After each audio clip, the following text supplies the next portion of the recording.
Hi traders, it's Ray here from TradeView. Welcome to my first episode of Trading Talk, episode 232. In this episode, I'll be showing you through using the ZigZag indicator in MT4 to build a stop loss function. This is a useful function you can save and implement into your own trading.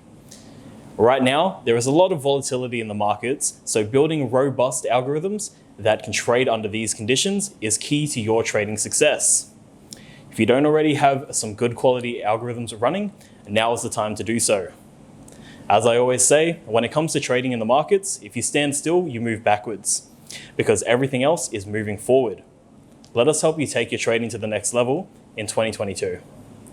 If you want to come down for a full day on the trading desk with myself and the other traders working on your algos, now is the time to book your ticket for the in-house systems building day.